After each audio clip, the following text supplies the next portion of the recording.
মাথায় রাখার জন্য, অর্থাৎ প্রত্যেক সৃষ্টি তার স্ব কাজ ঠিকই করে যাচ্ছে, শুধুমাত্র আমরা মানুষ আমরা আমাদের কাজটা করছি না।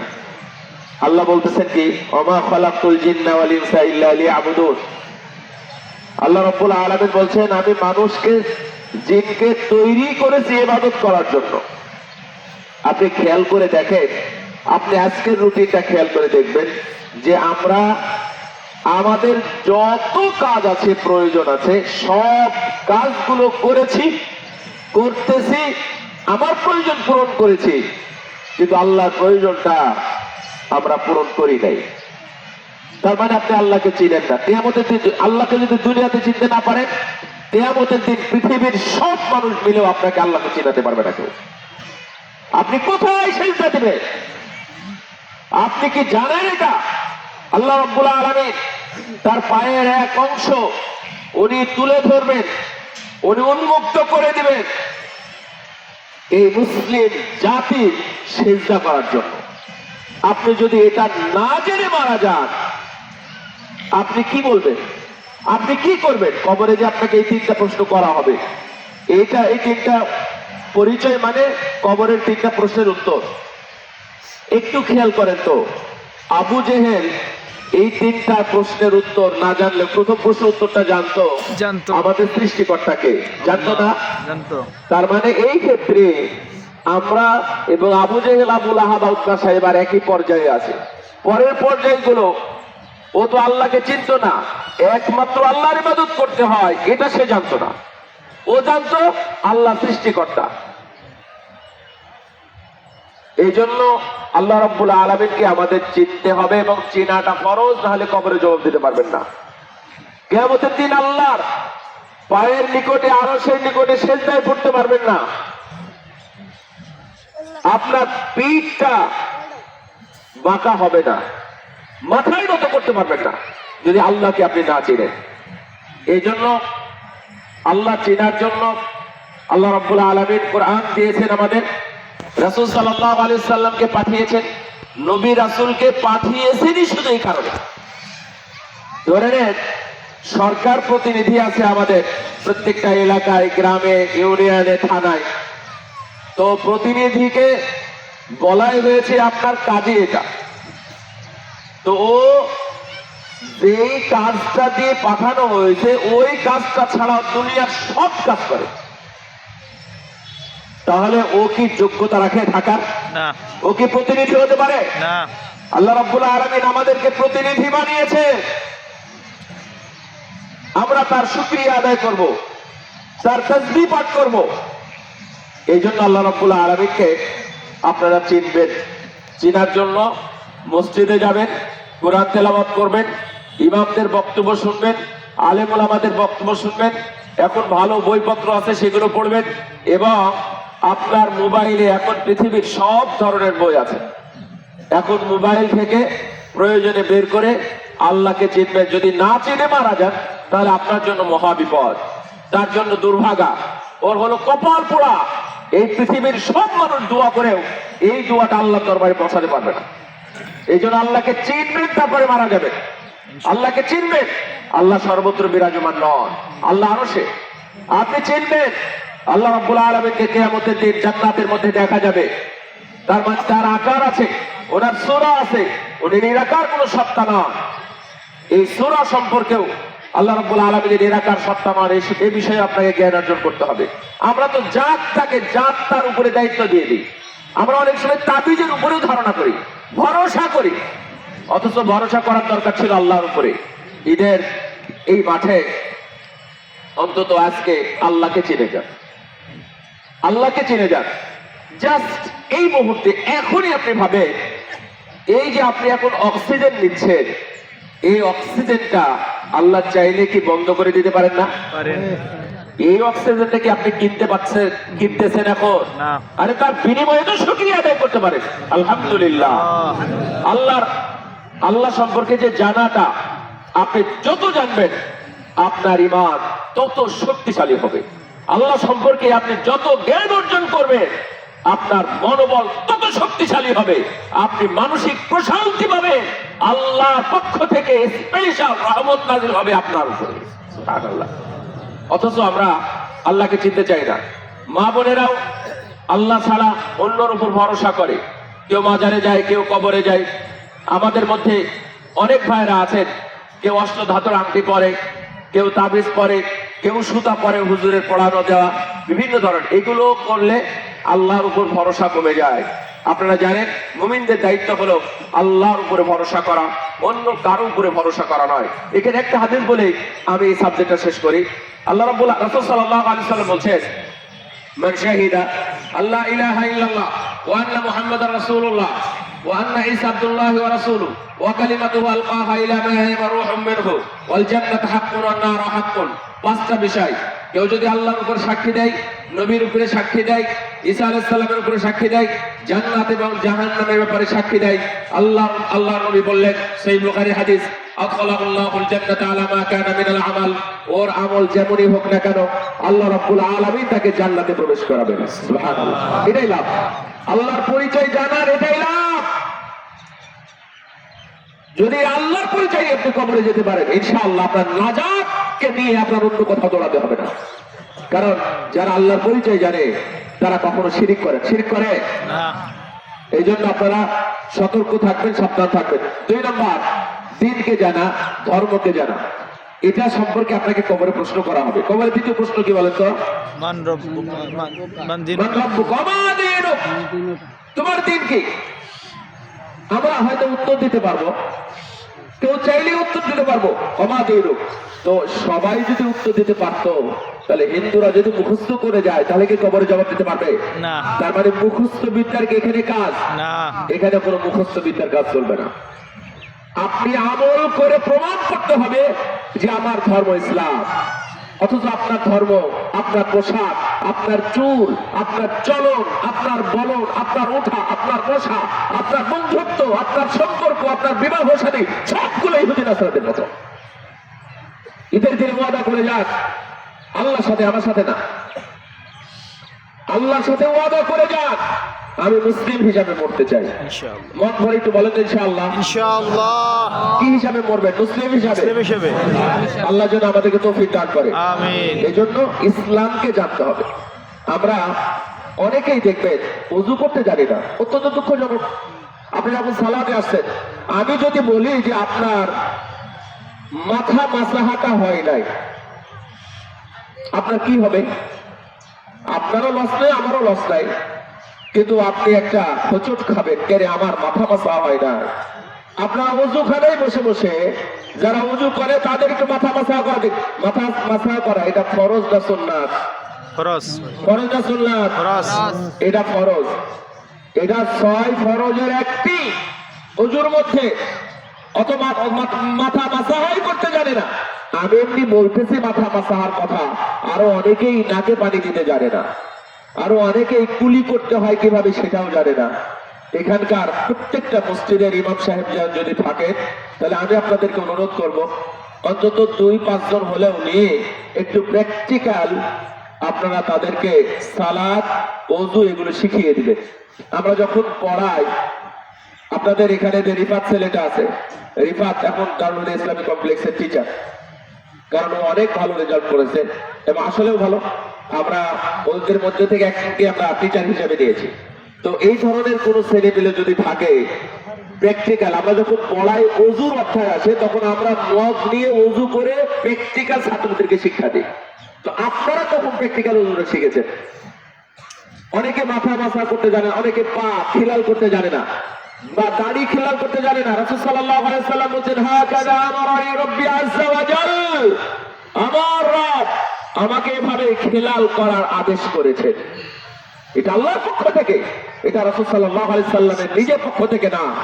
সম্মানিত উপস্থিতি, আমি বলবো দ্বীন জানার জন্য 1 নাম্বার আপনাদের কুরআন জানতে হবে।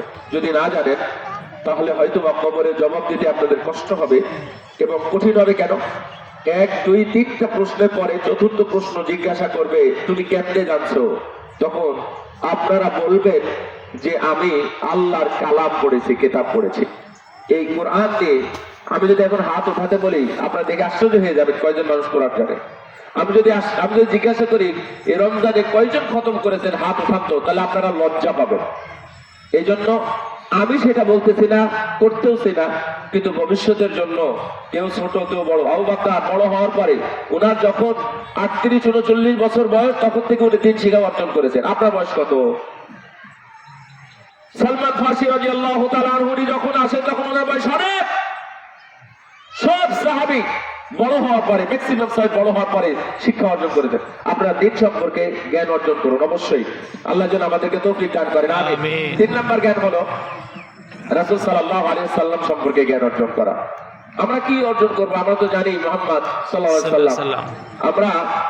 আমি গতকাল রাত্রে, অর্থাৎ গত রাত্রে আমি মালদ্বীপ থেকে এসেছি। তো মালদ্বীপের ভাইরা, আমি পুরো 1 মাস অর্থাৎ 35 দিন ছিলাম মালদ্বীপে। তো মালদ্বীপের ভাইরা ওনারা বলেন, আমার জিজ্ঞাসা করতেছে, আমার অনেক বন্ধুরা আছে ওখানে সব মাদারি। তো ওনারা বলেন, আচ্ছা হুজুর পাক মানে কি, ওরা কাকে বলে হুজুর পাক?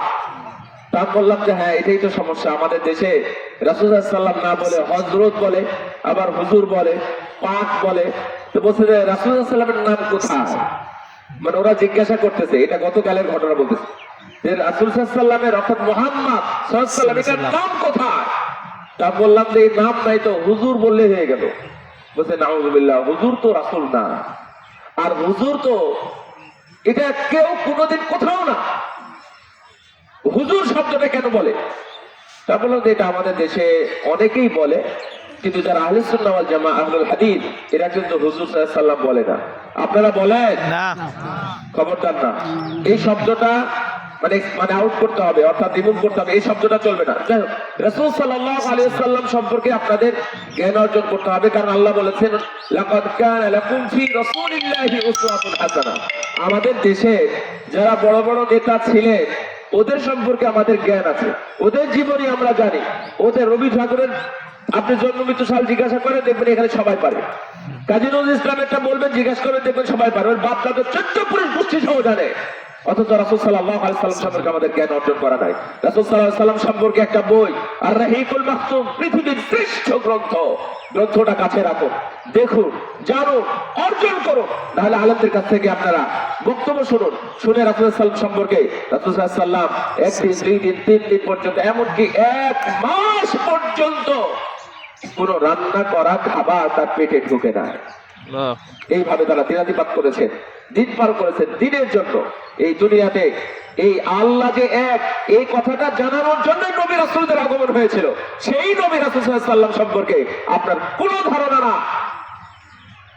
আল্লাহ রাব্বুল আলামিন বলছেন, হে আমার বান্দা, হে আদম সন্তান, কিয়ামতের দিন তুমি যদি আমার কাছে আসো এই জমিন ভর্তি, আসমান ভর্তি পাপ নিয়ে, তাহলে আমিও তোমার দরবারে এত পরিমাণ ক্ষমা নিয়ে তোমার দরবারে হাজির হব। সুবহানাল্লাহ। যদি শিরক না থাকে, তার মানে আল্লাহকে কেউ জানা থাকলে, দিন সম্পর্কে যদি কোনো জ্ঞান থাকে, দিন সম্পর্কে জ্ঞান থাকলে কেউ কোনোদিন বাইজিদ মুস্তামের মাজারে যায়, শাহজালাল শাহপরানে যায়। আমরা এই যে এখানে এই এলাকা থেকে ভিতরে যেতে ডান পাশে, অর্থাৎ কালীহাতির আগেই ডান পাশে একটা মাজার আছে, কবর আছে, ওখানে টাকা উঠানো হয়। ওখানে টাকা দেওয়া হারাম, মনে রাখবেন। কি এটা? ইসাপুর। এখানে টাকা দেওয়া হারাম। 1 টাকাও যদি দেন তাহলে আপনার জরিমানা হবে। জরিমানা করে আপনার আল্লাহ এবং কিয়ামতের দিন আপনার বিচার হবে। 1 টাকাও যদি দেন, এভাবে কোথাও টাকা দিতে পারবেন না, ওটা হারাম। তাহলে এই 3টা জ্ঞান আমাদের জানা উচিত। ঈদুল ফিতর সম্পর্কে, ঈদুল ফিতর সম্পর্কে আপনাদের কয়েকটা কথা। 1 মাস সিয়াম চলে গেছে তাকওয়া অর্জনের জন্য। কিসের জন্য গেছে সিয়াম? তাকওয়া অর্জন। তার মানে আপনারা কি অর্জন করেছেন তাকওয়া? আপনার কি মনে হচ্ছে যে আমার অর্জন হয়েছে? আপনিও জানেন, আল্লাহ ভালো জানেন, এটা সবাই জানি আমরা। এটা তো আম আনসার, এটা সাধারণ আনসার। কিন্তু তাকওয়া অর্জন হয়েছে কিনা এটা আপনি জানেন, এটা আপনি জানেন, আল্লাহ তো অবশ্যই জানেন। আপনি নিজেকে প্রশ্ন করবেন, আমার তাকওয়া অর্জন হয়েছে কিনা। যদি না হয় ট্রাই করুন, চেষ্টা করতে থাকুন। সামনে বছর নয়, মৃত্যু পর্যন্ত। আগামীকালও যদি মৃত্যু হয়, মৃত্যু পর্যন্ত আপনি তাকওয়াটা অর্জন করার চেষ্টা করুন। ইনশাআল্লাহ। রমজান পরে 6টা সিয়াম আপনাদের জন্য বরাদ্দ আছে। 6টা সিয়াম কন্টিনিউ করবেন, তাহলে পুরো বছর সিয়াম রাখার পূর্ণ সওয়াব পেয়ে যাবেন। সুবহানাল্লাহ। রমজান পরে তাকওয়া নষ্ট করে, আল্লাহ ভীতি নষ্ট করে, সিয়াম সালাতকে নষ্ট করে খবরদার বেলেল্লাপনা, বেহায়াপনা, নোংরামি এবং বেপরদা, নষ্টামি এই ধরনের কাজের সাথে সম্পৃক্ত হবেন না। ঈদ মানে বারবার ফিরে আসা, এটা মুসলমানদের ধর্মীয় আনন্দের দিন, ধর্মীয় অথচ আনন্দের দিন। এই আনন্দটা করবেন, কিন্তু গান বাজনা করে কেন, ঢাক ঢোল পিটিয়ে কেন, বেপরদা হয়ে কেন? দেখবেন কিছুক্ষণ পরে সব বাড়ি বাড়ি থেকে এক একজন করে বের হবে, যাদের চুলগুলো খোলা আছে, যাদের লিপস্টিক দেওয়া আছে, তাদের কপালে টিপ দেওয়া আছে। এইভাবে এইটা তাহলে সিয়ামের পবিত্রতাই আপনি নষ্ট করে দিলেন। যা অর্জন করেছিলেন একদিনে সবগুলো শেষ। এটাই হচ্ছে শিরকের সাথে সম্পৃক্ত। ধরলেন পুরো বছর নয়, পুরো জীবন আপনি পর্দার সাথে থাকলেন, আর এমনি একদিন আপনি নিজেকে সেজে গুজে আপনি বাহিরে আসলেন, তাহলে পুরো জীবনের পর্দাটা কি থাকলো? না। এটা তো আপনারা সবাই বুঝেন। তাহলে ঈদের দিন পর্দা বেপর্দা হবেন কেন? ঈদের দিন বেপর্দা হওয়ার জন্য তার কোনো নতুন বিধান নাযিল হয় না, এটা করতে পারবেন না। 3 নাম্বার, ঈদের দিন আমরা সবাই পরস্পর যে ভ্রাতৃত্ববোধ, এটা আমরা আরো চাঙ্গা করতে চাই, আরো সুন্দর করতে চাই। আপনি ভুলে যান, আপনার বাড়িতে আপনার বড় ভাই, আপনার ছোট ভাই, আপনার ছোট বোন, আপনার বড় বোন, আপনার বাবার বাড়ি অথবা শ্বশুর বাড়ি অথবা আপনার বন্ধুর বাড়ি, যে মাঝখানে যে দেওয়াল আছে, ঈদের দিন অন্তত দেওয়ালটা খুলে ফেলুন। রাসূল সাল্লাল্লাহু আলাইহি ওয়াসাল্লাম ঈদের দিনে এই ধরনের কথা বলতেন যে আমরা সবাই পরস্পর ভাই ভাই হয়ে যাই। কুনু ইবাদাল্লাহি ইখওয়ানা, তোমরা সবাই আল্লাহর বান্দা হয়ে যাও এবং পরস্পরে তোমরা ভাই ভাই হয়ে যাও। আমাদের মধ্যে যেন কোনো বিদ্বেষ, কোনো হিংসা, কোনো রাগারাগি এবং একজনের প্রতি আর একজনের কোনো আক্রোশ, এই ধরনের অধ্যায় যেন না থাকে। এটা অবশ্যই এটা মুছে ফেলতে হবে, এটা দাফন করে দিতে হবে। ওইগুলো যেমন নোংরামি, আর এটা আরেকটা নোংরামি যার কারণে মানুষ জান্নাতে যেতে বাধাপ্রাপ্ত হবে। নাউযুবিল্লাহ। অথচ এটা কিছু নয়, এটা কিন্তু খুব ছোট্ট মামুলি বিষয়, কিন্তু ওর কারণে, ওর সাথে আমার রাগারাগি থাকার কারণে আপনার আমল কিন্তু আল্লাহর দরবারে কবুল হচ্ছে না। তাহলে এটা কি ভালো বিষয়? আমি মনে করি এটা শিরক বিদআতের চাইতে একদিক থেকে খারাপ বিষয়। কারণ শিরক করলে তো আমল নষ্ট হয়ে যায়, বিদআত করলে আমল আল্লাহর দরবারে উঠে না। আর আপনার সব ঠিক আছে, তারপরে এর সাথে রাগারাগি থাকার কারণে আপনার আমল আল্লাহর দরবারে উঠতেছে না। হাদিস, এই বুখারীর হাদিস এটা। আপনারা এই বিষয়টা স্মরণ রাখবেন। ঈদের দিন আল্লাহর কাছে আমরা দোয়া করব, আল্লাহ রাব্বুল আলামিন যেন আমাদের সিয়ামগুলোকে কবুল করে নেন। আমিন। আল্লাহ যেন আমাদের এই তেলাওয়াতকে কবুল করেন। আমিন। আমরা যারা যত সালাত আদায় করেছি রমজানের আগে এবং পরেও যারা আদায় করতেছি, আল্লাহ যেন আমাদের ভালো পাক্কা মুসল্লি বানিয়ে দেন। আমিন। আল্লাহ যেন আমাদের সবাইকে জাহান্নামের আগুন থেকে মুক্ত করে দেন। আমিন। আল্লাহ রাব্বুল আলামিন যেন আমাদের সবাইকে জান্নাতের সদস্য হিসাবে কবুল করে নেন। আমিন। আল্লাহ রাব্বুল আলামিন আমাদের মধ্যে যারা অসুস্থ রেখেছেন, আল্লাহ যেন তাদেরকে সুস্থতার সাথে ইবাদত করার তৌফিক দান করেন। আমিন। আমাদের মধ্যে থেকে অনেকেই দুনিয়া থেকে বিদায় নিয়েছেন, যারা এখানকার সদস্য, এই ঈদগাহের আপনাদের মতো একজন মুসল্লি, তারা আজকে দুনিয়াতে নাই। আপনাদের কারো ভাই, কারো বোন, কারো মা, কারো বাবা অথবা কারো পড়োশি, কারো আত্মীয় যারা দুনিয়াতে নাই, তাদের কাছে আমরা ঈদের দিনে সবাই একত্রিত হয়ে আল্লাহর কাছে দোয়া করছি। আল্লাহ রাব্বুল আলামিন যেন তাদের ভুল ত্রুটিগুলো ক্ষমা করে দেন। আমিন। আল্লাহ যেন তাদের উপর রহমত নাযিল করেন। আমিন। আল্লাহ যেন তাদেরকে জান্নাতের সদস্য হিসাবে কবুল করে নেন। আমিন। আল্লাহ যেন তাদের কবরের আযাব থেকে পুরোপুরি মুক্তি দান করে দেন। আমিন। আল্লাহ তুমি আমাদের মধ্যে যারা ভুল ত্রুটি করেছে, আল্লাহ তুমি আমাদের ভুলগুলো ক্ষমা করে দাও। আমিন। আমাদের সিয়ামগুলোকে কবুল করে দাও। আল্লাহ রাব্বুল আলামিনের কাছে আমরা আরো দোয়া করছি, আমাদের যারা যুবক আছে, আল্লাহ যেন তাদেরকে সংশোধন সচেতন হওয়ার তৌফিক দান করেন। আমিন। আমাদের মধ্যে যারা যুবতী আছে তাদেরকে যেন আল্লাহ রাব্বুল আলামিন তাদের খাঁটি খাদেমা এবং দিনদার মহিলা হিসেবে কবুল করে নেন। আমিন। আমাদের মধ্যে আমাদের মা বাবা ভাই বোন আত্মীয় স্বজন যারা অসুস্থ এবং যারা বিপদে আছে আল্লাহ যেন তাদের সবাইকে বিপদ এবং অসুস্থ থেকে উদ্ধার করেন। আমিন। আমিন। যারা দোয়া চেয়েছেন অনেকে দোয়া চেয়েছেন আল্লাহ রাব্বুল আলামিন যেন তাদের নেক আশা যেন পূরণ করেন। আমিন। آمين اللهم اعز الاسلام والمسلمين. آمين. اللهم اعز الاسلام والمسلمين. آمين. واغفر الكفرة واليهود والنصارى والمشركين. آمين. اللهم احفظ بلاد الحرمين. آمين. اللهم احفظ بلاد الحرمين من كل شر وسوء. يا ارحم آمين. الراحمين يا ذا الجلال والاكرام يا اكرم الاكرمين. اللهم اغفر آمين. لهم وارحمهم. اللهم آمين. اغفر لهم وارحمهم. اللهم اغفر لهم وارحمهم. اللهم اغفر لهم وارحمهم. বিশেষ করে এখন যেটা বর্তমান চলমান যে যুদ্ধ আছে এই যুদ্ধে যারা ইহুদি নাসারা বা ইহুদি নাসারাদের সাথে যারা সম্পৃক্ত আল্লাহ রাব্বুল আলামিন যেন তাদেরকে ধ্বংস করে দেন। আমিন। আল্লাহ যেন আমাদের এই মুসলিম এবং বিশেষ করে মক্কা মদিনাকে যেন আল্লাহ হেফাজত করেন। আল্লাহ যেন আমাদের সেখানে বারবার যাওয়ার সুযোগ দান করেন। আল্লাহ যেন যাওয়ার রাস্তাটাকে উন্মুক্ত এবং নিরাপদ করে দেন। آمين اللهم اعز الاسلام والمسلمين. اللهم آمين. انصر الاسلام والمسلمين واخذل الكفرة واليهود والنصارى والمشركين. اللهم اجعلنا من التوابين واجعلنا من المتطهرين واجعلنا من الصائمين واجعلنا من المصلين واجعلنا من المستغفرين واجعلنا من المغفورين واجعلنا من المغفورين واجعلنا من الصائمين واجعلنا من الشهداء والصالحين واجعلنا من الشاكرين. اللهم تقبل صلاتنا وصيامنا وتلاوتنا وصالح سائر اعمالنا يا ربنا يا ذا الجلال والاكرام. آمين. اللهم اغفر لنا وللمؤمنين والمؤمنات والمسلمين والمسلمات والف بين قلوبهم واصلح ذات بينهم وانصرهم على عدوك وعدوهم. اللهم لعن الكفرة الذين يصدون عن سبيلك ويكذبون رسلك ويقاتلون اولياءك. اللهم قالب بين كلمتهم وزلزل اقدامهم وشقق شملهم ومزق جمعهم وخرب بنيانهم ودمر ديارهم وانزل بهم باسك الذي لا ترده عن القوم المجرمين. آمين. اللهم اغفر لنا وارحمنا وانت الرحمن. اللهم اغفر لنا وانت الغفار. اللهم تب علينا وانت التواب. اللهم ارحمنا وانت الرحمن يا رحيم يا ارحم الراحمين يا ذا الجلال والاكرام. اللهم اغفر لنا وانت نحن الخطاء وانت الغني يا ارحم الراحمين. ربنا تقبل منا انك انت السميع العليم وصلى الله على نبينا محمد وعلى اله وصحبه اجمعين. آمين. السلام عليكم ورحمة الله وبركاته. وعليكم السلام